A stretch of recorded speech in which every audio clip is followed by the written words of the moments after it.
بسم الله الرحمن الرحيم. الحمد لله الذي أنزل على عبده الكتاب ولم يجعل له عوجا قيما لينذر بأسا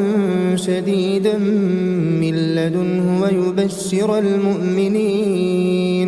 ويبشر المؤمنين الذين يعملون الصالحات أن لهم أجرا حسنا ماكثين فيه أبدا وينذر الذين قالوا اتخذ الله ولدا ما لهم به من علم ولا لآبائهم كبرت كلمة تخرج من أفواههم إن يقولون إلا كذبا فلعلك باخع نفسك على آثارهم إن لم يؤمنوا بهذا الحديث أسفا إنا جعلنا ما على الأرض زينة لها لنبلوهم أيهم أحسن عملا وإنا لجاعلون ما عليها صعيدا جرزا أم حسبت أن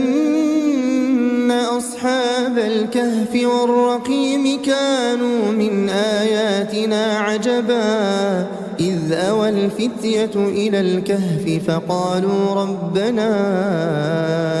آتنا من لدنك رحمة وهيئ لنا من أمرنا رشدا فضربنا على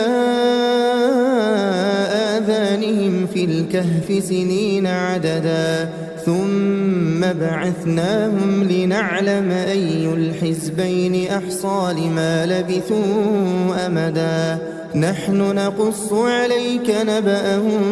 بالحق إنهم فتية آمنوا بربهم وزدناهم هدى وربطنا على قلوبهم إذ قاموا فقالوا ربنا رب السماوات والأرض لن ندعو من دونه إلها لقد قلنا إذا شططا هؤلاء قومنا اتخذوا من دونه آلهة لولا يأتون عليهم بسلطان بين فمن أظلم ممن افترى على الله كذبا وإذ اعتزلتموهم وما يعبدون إلا الله فأووا إلى الكهف ينشر لكم ربكم من رحمته ويهيئ لكم من أمركم مرفقا وترى الشمس إذا طلعت تزاور عن كهفهم ذات اليمين وإذا غربت تقرضهم ذات الشمال وهم في فجوة منه ذلك من آيات الله من يهد الله فهو المهتد ومن يضلل فلن تجد له وليا مرشدا وتحسبهم أيقاظا وهم رقود ونقلبهم ذات اليمين وذات الشمال وكلبهم باسط ذراعيه بالوصيد لو اطلعت عليهم لوليت منهم فرارا ولملئت منهم رعبا وكذلك بعثناهم ليتساءلوا بينهم قال قائل منهم كم لبثتم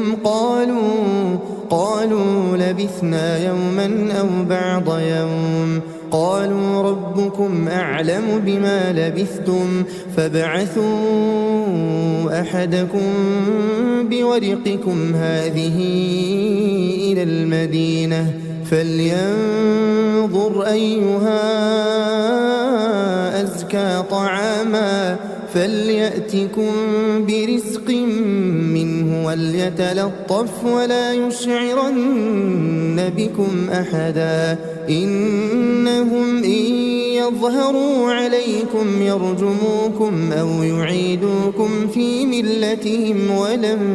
تفلحوا إذا أبدا وكذلك أعثرنا عليهم ليعلموا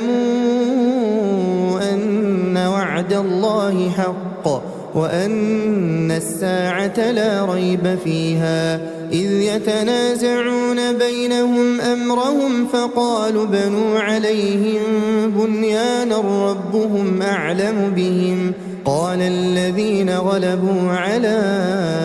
أمرهم لنتخذن عليهم مسجدا سيقولون ثلاثة رابعهم كلبهم ويقولون خمسة سادسهم كلبهم رجما بالغيب ويقولون سبعة وثامنهم كلبهم قل ربي أعلم بعدتهم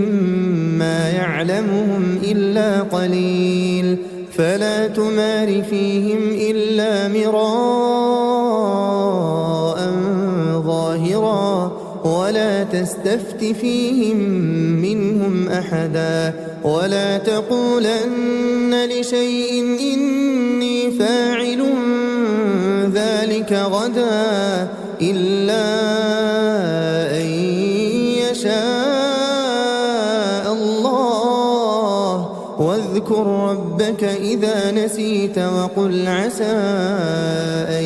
يهديني ربي لأقرب من هذا رشدا ولبثوا في كهفهم 300 سنين وازدادوا 9 قل الله أعلم بما لبثوا له غيب السماوات والأرض أبصر به وأسمع ما لهم من دونه من ولي ولا يشرك في حكمه أحدا واتل ما أوحي إليك من كتاب ربك لا مبدل لكلماته ولن تجد من دونه ملتحدا واصبر نفسك مع الذين يدعون ربهم بالغداة والعشي يريدون وجهه ولا تعد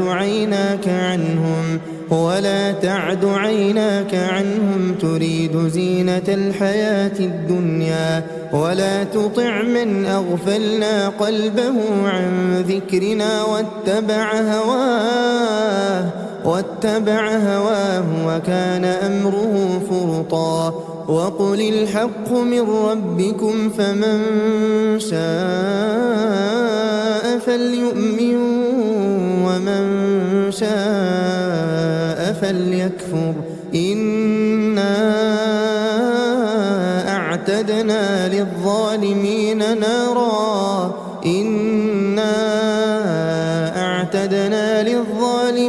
نارا أحاط بهم سرادقها وإن يستغيثوا يغاثوا بماء كالمهل يشوي الوجوه بئس الشراب وساءت مرتفقا إن الذين آمنوا وعملوا الصالحات إنا لا نضيع أجر من أحسن عملا أولئك لهم جنات عدن تجري من تحتهم الأنهار يحلون فيها من أساور من ذهب ويلبسون ثيابا خضرا من سندس واستبرق متكئين فيها على الأرائك نعم الثواب وحسنت مرتفقا واضرب لهم مثل الرجلين جعلنا لأحدهما جنتين من أعناب وحففناهما بنخل وجعلنا بينهما زرعا كلتا الجنتين آتت أكلها ولم تظلم منه شيئا وفجرنا خلالهما نهرا وكان له ثمر فقال لصاحبه وهو يحاوره أنا أكثر منك مالا وأعز نفرا ودخل جنته وهو ظالم لنفسه قال ما أظن أن تبيد هذه أبدا وما أظن الساعة قائمة ولئن رددت إلى ربي لأجدن خيرا منها منقلبا قال له صاحبه وهو يحاوره أكفرت بالذي خلقك من تراب ثم من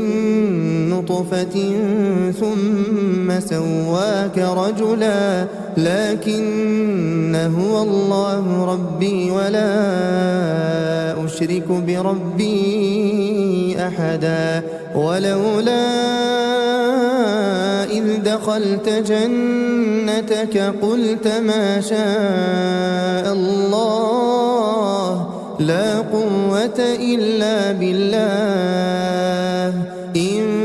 ترني أنا أقل منك مالا وولدا فعسى ربي أن يؤتيني خيرا من جنتك ويرسل عليها حسبانا من السماء فتصبح صعيدا زلقا أو يصبح ماؤها غورا فلن تستطيع له طلبا وأحيط بثمره فأصبح يقلب كفيه على ما أنفق فيها وهي خاوية على عروشها ويقول يا ليتني لم أشرك بربي أحدا ولم تكن له فئة ينصرونه من دون الله وما كان منتصرا هنالك الولاية لله الحق هو خير ثوابا وخير عقبا واضرب لهم مثل الحياة الدنيا كماء إن أنزلناه من السماء فاختلط به نبات الأرض فأصبح هشيما تذروه الرياح وكان الله على كل شيء مقتدرا المال والبنون زينة الحياة الدنيا والباقيات الصالحات خير عند ربك ثوابا وخير أملا ويوم نسير الجبال وترى الأرض بارزة وحشرناهم فلم نغادر منهم أحدا وعرضوا على ربك صفا لقد جئتمونا كما خلقناكم أول مرة بل زعمتم أن لن نجعل لكم موعدا ووضع الكتاب فترى المجرمين مشفقين مما فيه ويقولون يا ويلتنا ما لهذا الكتاب لا يغادر صغيرة ولا كبيرة إلا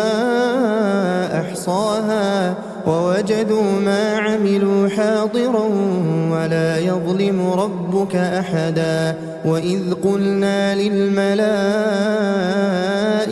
اسجدوا لآدم فسجدوا إلا إبليس كان من الجن ففسق عن أمر ربه أفتتخذونه وذريته أولياء من دوني وهم لكم عدو بئس للظالمين بدلا ما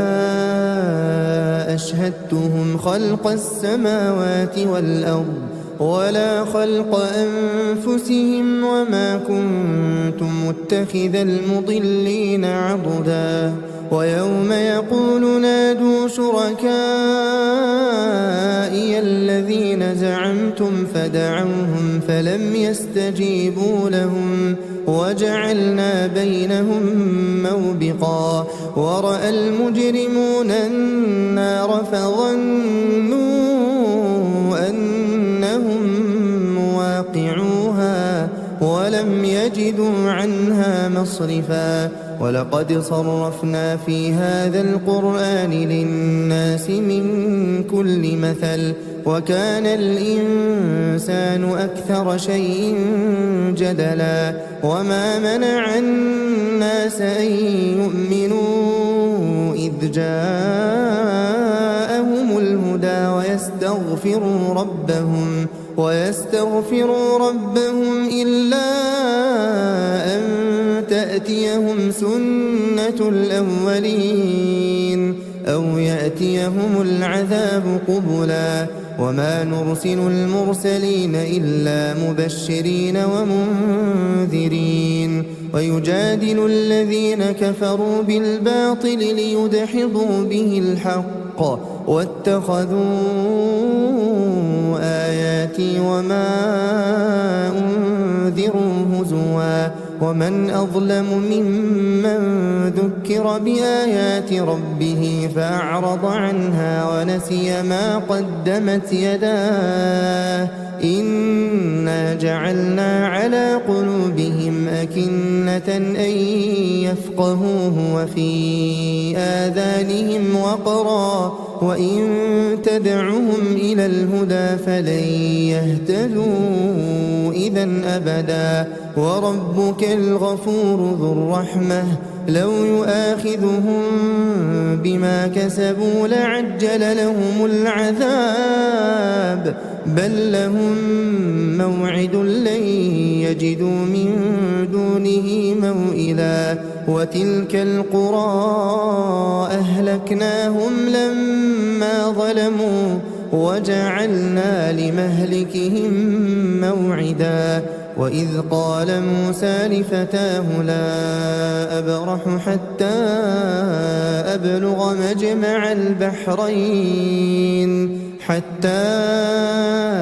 أبلغ مجمع البحرين أو أمضي حقبا فلما بلغا مجمع بينهما نسيا حوتهما فاتخذ سبيله في البحر سربا فلما جاوزا قال لفتاه آتنا غداءنا لقد لقينا من سفرنا هذا نصبا قال أرأيت إذ أوينا إلى الصخرة فإني نسيت الحوت وما أنسانيه إلا الشيطان أن أذكره واتخذ سبيله في البحر عجبا قال ذلك ما كنا نبغي فارتدا على آثارهما قصصا فوجدا عبدا من عبادنا آتيناه رحمة من عندنا وعلمناه من لدنا علما قال له موسى هل أتبعك على أن تعلمني مما علمت رشدا قال إنك لن تستطيع معي صبرا وكيف تصبر على ما لم تحط به خبرا قال ستجدني إن شاء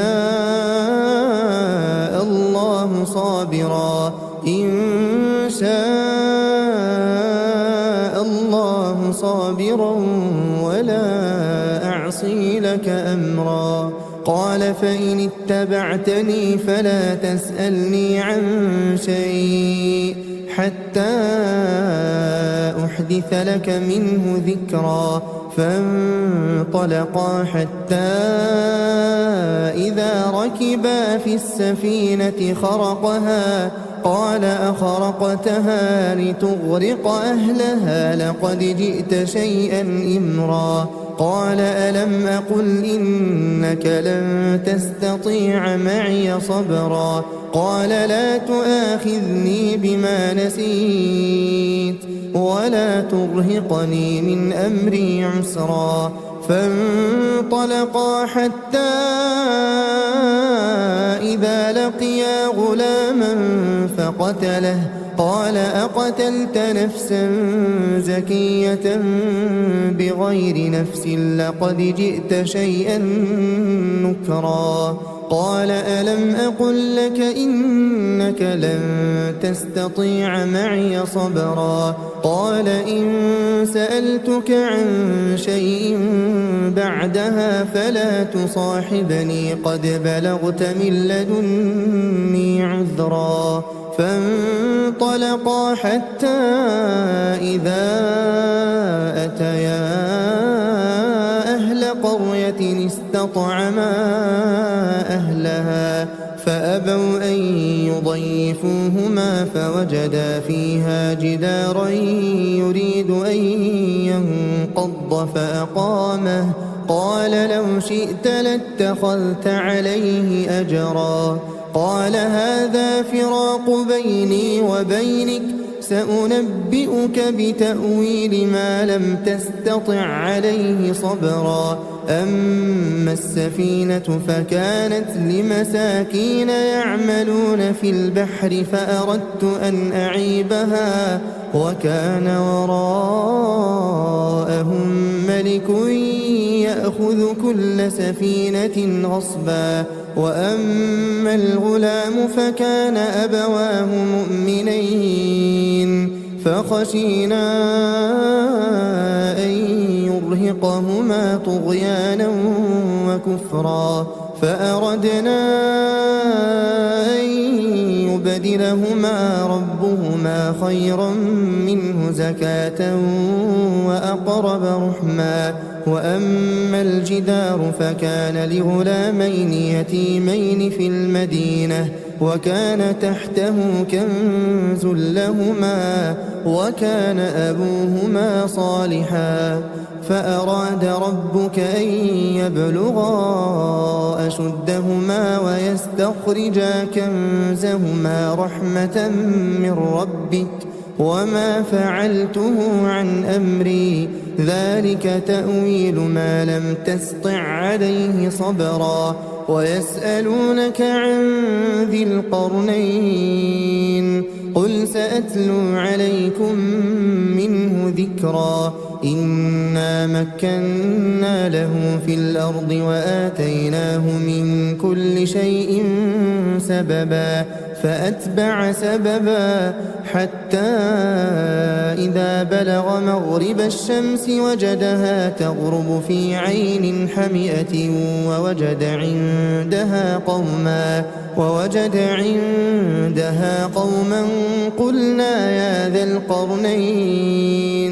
قلنا يا ذا القرنين إما أن تعذب وإما أن تتخذ فيهم حسنا قال أما من ظلم فسوف نعذبه ثم يرد إلى ربه فيعذبه عذابا نكرا وأما من آمن وعمل صالحا فله جزاء الحسنى وسنقول له من أمرنا يسرا ثم أتبع سببا حتى إذا بلغ مطلع الشمس وجدها تطلع على قوم لم نجعل لهم من دونها سترا كذلك وقد أحطنا بما لديه خبرا ثم أتبع سببا حتى إذا بلغ بين السدين وجد من دونهما قوما لا يكادون يفقهون قولا قالوا يا ذا القرنين إن يأجوج ومأجوج مفسدون في الأرض فهل نجعل لك خرجا على أن تجعل بيننا وبينهم سدا قال ما مكني فيه ربي خير فأعينوني بقوة أجعل بينكم وبينهم ردما آتوني زبر الحديد حتى إذا ساوى بين الصدفين قال انفخوا حتى إذا جعله نارا قال آتوني أفرغ عليه قطرا فما استطاعوا أن يظهروه وما استطاعوا له نقبا قال هذا رحمة من ربي فإذا جاء وعد ربي جعله دكاء وكان وعد ربي حقا وتركنا بعضهم يومئذ يموج في بعض ونفخ في الصور فجمعناهم جمعا وعرضنا جهنم يومئذ للكافرين عرضا الذين كانت أعينهم في غطاء عن ذكري وكانوا لا يستطيعون سمعا أفحسب الذين كفروا أن يتخذوا عبادي من دوني أولياء إنا أعتدنا جهنم للكافرين نزلا قل هل ننبئكم بالأخسرين أعمالا الذين ضل سعيهم في الحياة الدنيا وهم يحسبون أنهم يحسنون صنعا أولئك الذين كفروا بآيات ربهم ولقائه فحبطت أعمالهم فلا نقيم لهم يوم القيامة وزنا ذلك جزاؤهم جهنم بما كفروا واتخذوا آياتي ورسلي هزوا إن الذين آمنوا وعملوا الصالحات كانت لهم جنات الفردوس نزلا خالدين فيها لا يبغون عنها حولا قل لو كان البحر مدادا لكلمات ربي لنفد البحر قبل أن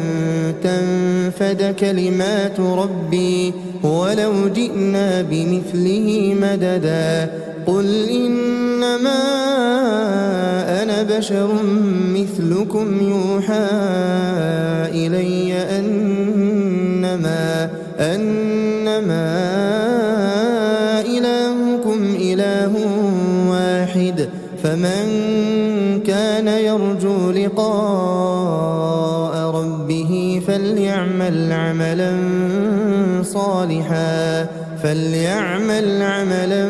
صالحا ولا يشرك بعبادة ربه أحدا بسم الله الرحمن الرحيم الحمد لله الذي أنزل على عبده الكتاب ولم يجعل له عوجا قيما لينذر بأسا شديدا من لدنه ويبشر المؤمنين الذين يعملون الصالحات أن لهم أجرا حسنا ماكثين فيه أبدا وينذر الذين قالوا اتخذ الله ولدا ما لهم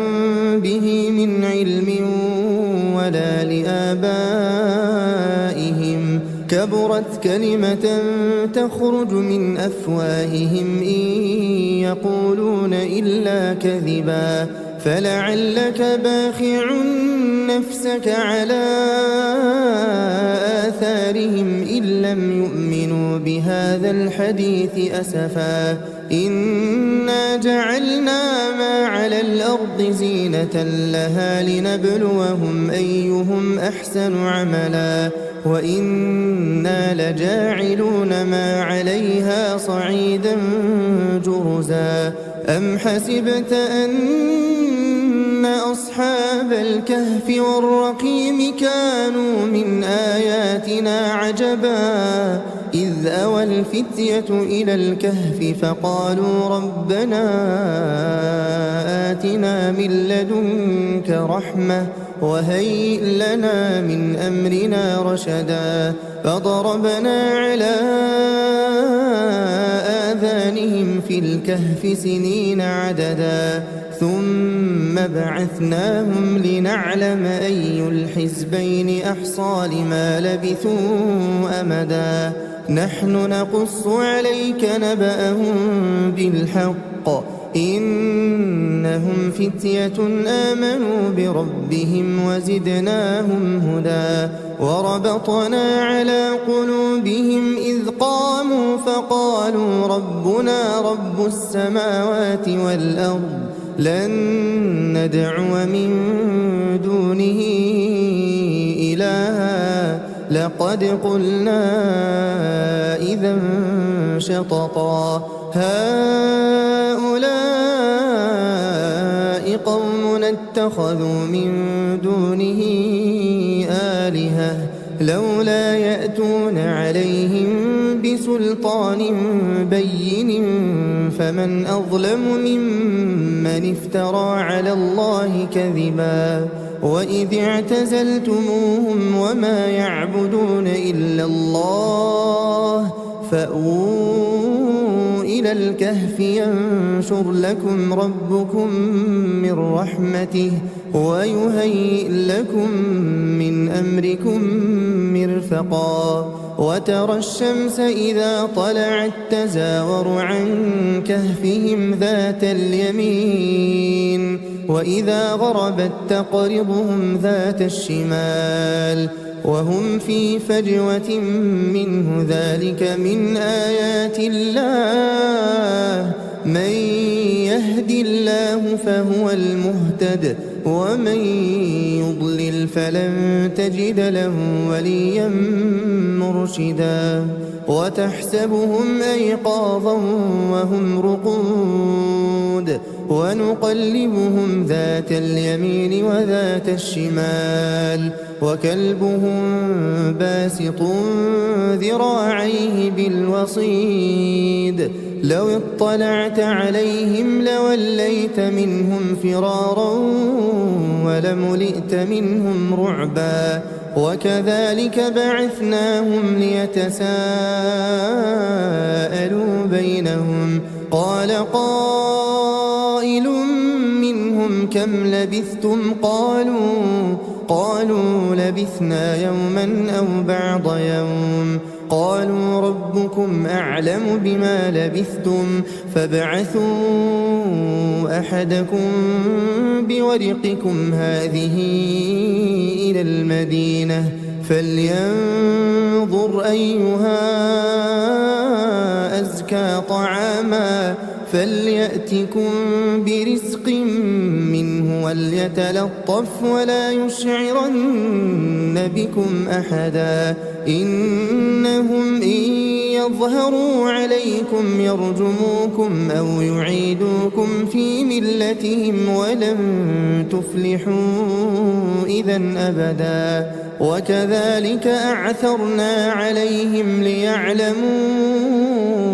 أن وعد الله حق وأن الساعة لا ريب فيها إذ يتنازعون بينهم أمرهم فقالوا بنوا عليهم بنيانا ربهم أعلم بهم قال الذين غلبوا على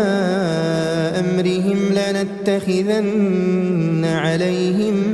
مسجدا سيقولون ثلاثة رابعهم كلبهم ويقولون خمسة سادسهم كلبهم رجما بالغيب ويقولون سبعة وثامنهم كلبهم قل ربي أعلم بعدتهم ما يعلمهم إلا قليل فلا تمار فيهم إلا مراء ظاهرا ولا تستفت فيهم منهم أحدا ولا تقولن لشيء إني فاعل ذلك غدا إلا أن يشاء الله واذكر ربك إذا نسيت وقل عسى أن يهديني ربي لأقرب من هذا رشدا ولبثوا في كهفهم 300 سنين وازدادوا 9 قل الله أعلم بما لبثوا له غيب السماوات والأرض أبصر به وأسمع ما لهم من دونه من ولي ولا يشرك في حكمه أحدا واتل ما أوحي إليك من كتاب ربك لا مبدل لكلماته ولن تجد من دونه ملتحدا واصبر نفسك مع الذين يدعون ربهم بالغداة والعشي يريدون وجهه ولا تعد عيناك عنهم تريد زينة الحياة الدنيا ولا تطع من أغفلنا قلبه عن ذكرنا واتبع هواه وكان أمره فرطا وقل الحق من ربكم فمن شاء فليؤمن ومن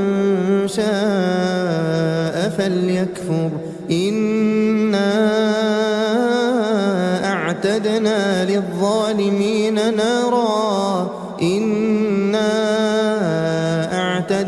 للظالمين نارا أحاط بهم سرادقها وإن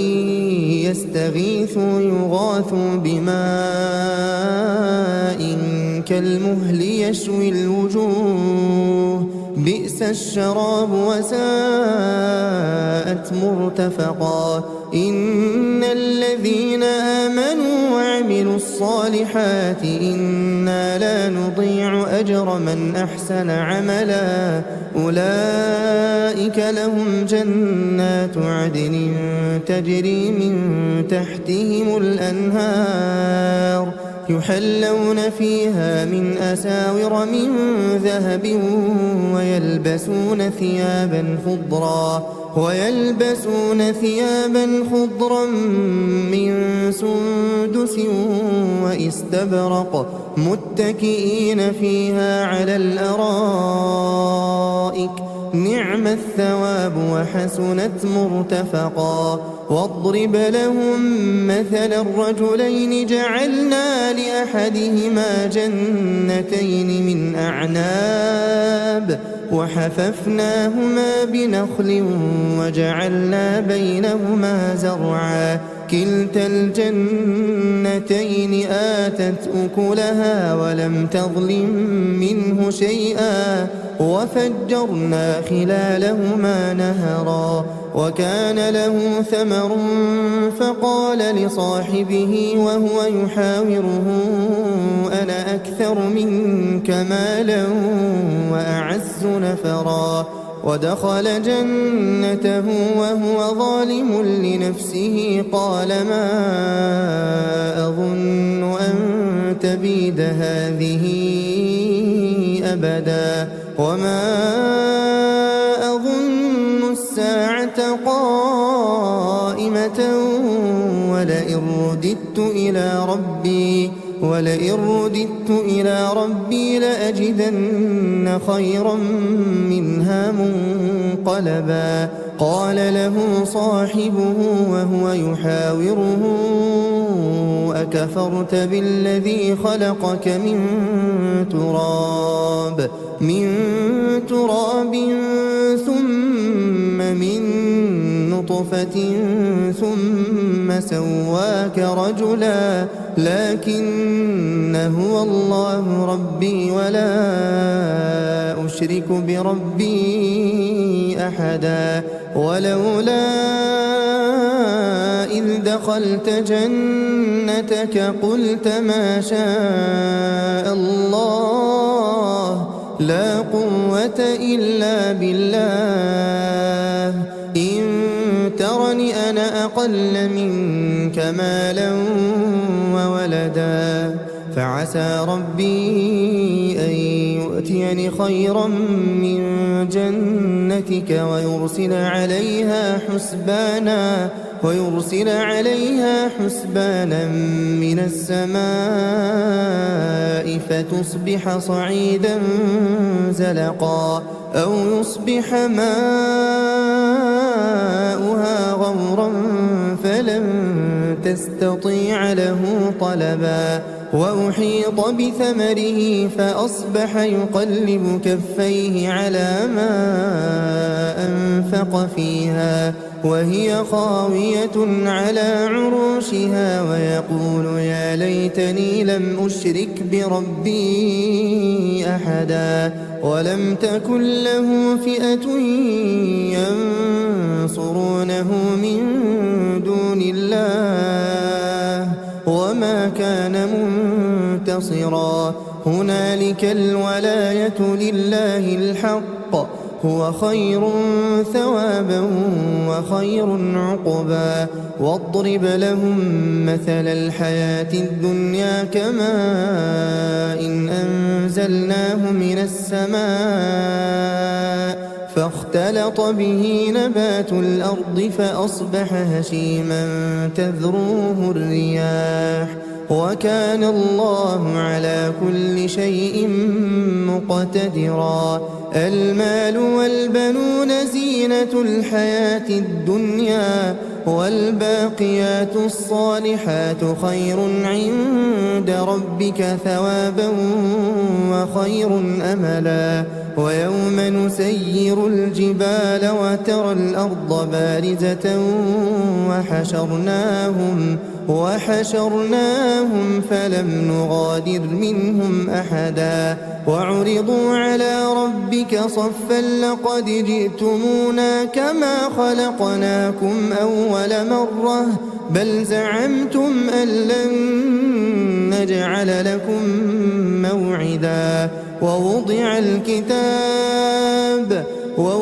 الكتاب فترى المجرمين مشفقين مما فيه ويقولون يا ويلتنا ما لهذا الكتاب لا يغادر صغيرة ولا كبيرة إلا أحصاها ووجدوا ما عملوا حاضرا ولا يظلم ربك أحدا وإذ قلنا للملائكة اسجدوا لآدم فسجدوا إلا إبليس كان من الجن ففسق عن أمر ربه أفتتخذونه وذريته أولياء من دوني وهم لكم عدو بئس للظالمين بدلا ما أشهدتهم خلق السماوات والأرض ولا خلق أنفسهم وما كنت متخذ المضلين عضدا ويوم يقول نادوا شركائي الذين زعمتم فدعوهم فلم يستجيبوا لهم وجعلنا بينهم موبقا ورأى المجرمون النار فظنوا أنهم مواقعوها ولم يجدوا عنها مصرفا ولقد صرفنا في هذا القرآن للناس من كل مثل وكان الإنسان أكثر شيء جدلا وما منع الناس أن يؤمنوا إذ جاءهم الهدى ويستغفروا ربهم إلا أن تأتيهم سنة الأولين أو يأتيهم العذاب قبلا وما نرسل المرسلين إلا مبشرين ومنذرين ويجادل الذين كفروا بالباطل ليدحضوا به الحق واتخذوا آياتي وما أنذروا هزوا ومن أظلم ممن ذكر بآيات ربه فأعرض عنها ونسي ما قدمت يداه إنا جعلنا على قلوبهم أكنة أن يفقهوه وفي آذانهم وقرا وإن تدعهم إلى الهدى فلن يهتدوا إذا أبدا وربك الغفور ذو الرحمة لو يؤاخذهم بما كسبوا لعجل لهم العذاب بل لهم موعد لن يجدوا من دونه موئلا وتلك القرى أهلكناهم لما ظلموا وجعلنا لمهلكهم موعدا وإذ قال موسى لفتاه لا أبرح حتى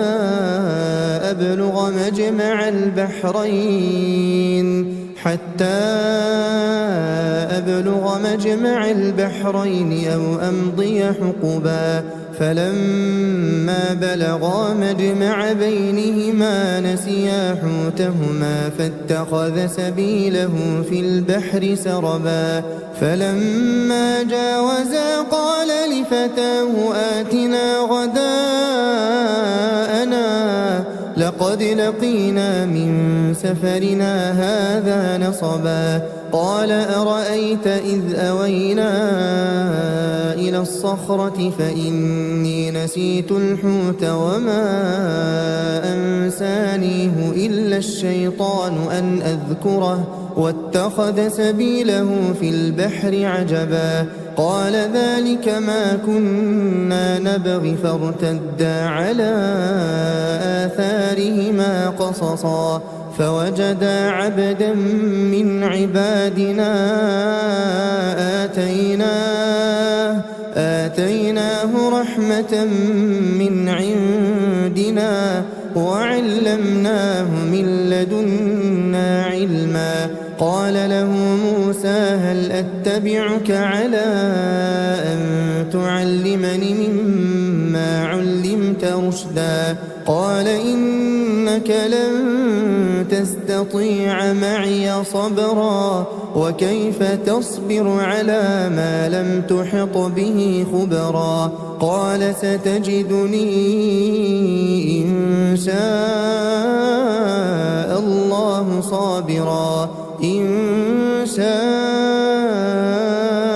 الله صابرا ولا أعصي لك أمرا قال فإن اتبعتني فلا تسألني عن شيء حتى أحدث لك منه ذكرا فانطلقا حتى إذا ركبا في السفينة خرقها قال أخرقتها لتغرق أهلها لقد جئت شيئا إمرا قال ألم أقل إنك لن تستطيع معي صبرا قال لا تؤاخذني بما نسيت ولا ترهقني من أمري عسرا فانطلقا حتى إذا لقيا غلاما قال أقتلت نفسا زكية بغير نفس لقد جئت شيئا نكرا قال ألم أقل لك إنك لن تستطيع معي صبرا قال إن سألتك عن شيء بعدها فلا تصاحبني قد بلغت من لدني عذرا فانطلقا حتى إذا أتيا أهل قرية استطعما أهلها فأبوا أن يضيفوهما فوجدا فيها جدارا يريد أن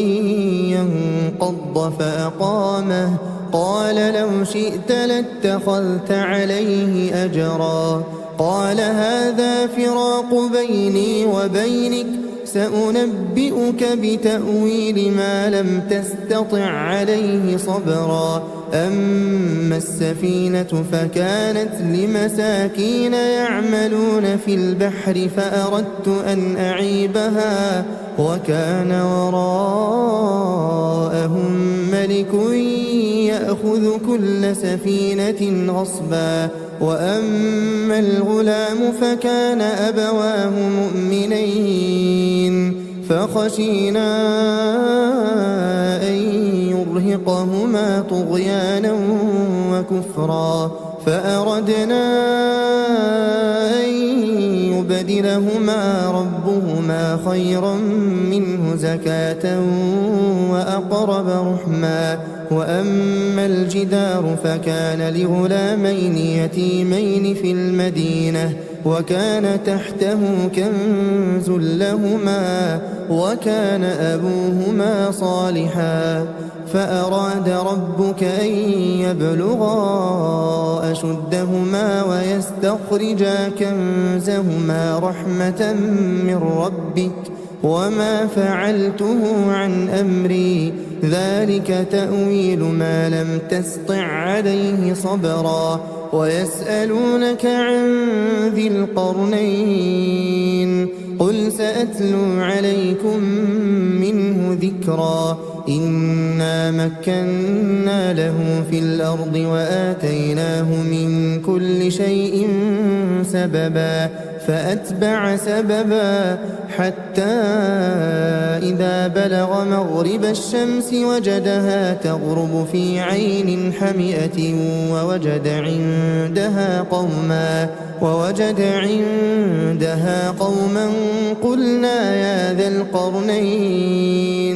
قلنا يا ذا القرنين إما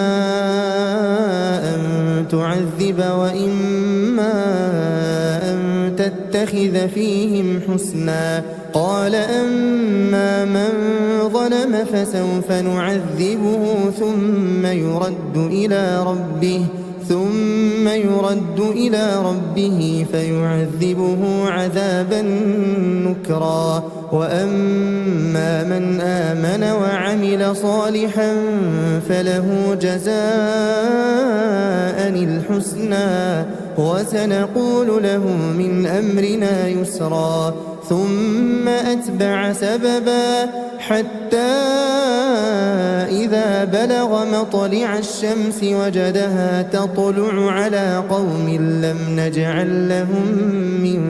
دونها سترا كذلك وقد أحطنا بما لديه خبرا ثم أتبع سببا حتى إذا بلغ بين السدين وجد من دونهما قوما لا يكادون يفقهون قولا قالوا يا ذا القرنين إن يأجوج ومأجوج مفسدون في الأرض فهل نجعل لك خرجا على أن تجعل بيننا وبينهم سدا قال ما مكني فيه ربي خير فأعينوني بقوة أجعل بينكم وبينهم ردما آتوني زبر الحديد حتى إذا ساوى بين الصدفين قال انفخوا حتى إذا جعله نارا قال آتوني أفرغ عليه قطرا فما استطاعوا أن يظهروه وما استطاعوا له نقبا قال هذا رحمة من ربي فإذا جاء وعد ربي جعله دكاء وكان وعد ربي حقا وتركنا بعضهم يومئذ يموج في بعض ونفخ في الصور فجمعناهم جمعا وعرضنا جهنم يومئذ للكافرين عرضا الذين كانت أعينهم في غطاء عن ذكري وكانوا لا يستطيعون سمعا أفحسب الذين كفروا أن يتخذوا عبادي من دوني أولياء إنا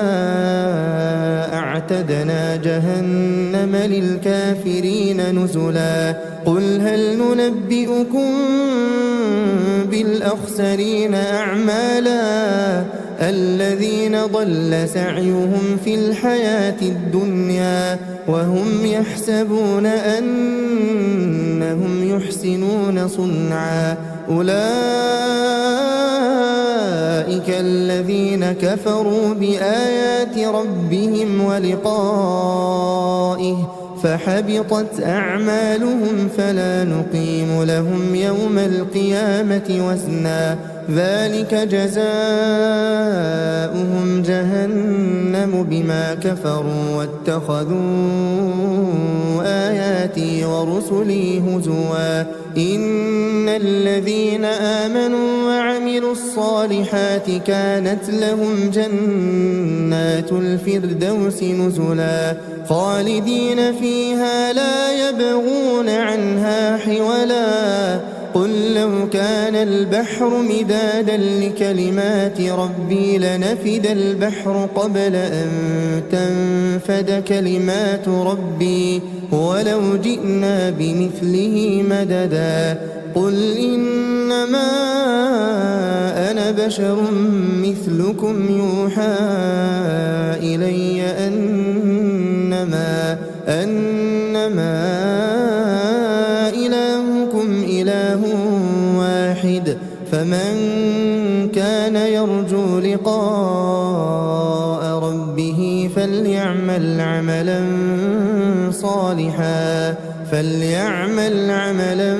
صالحا ولا يشرك بعبادة ربه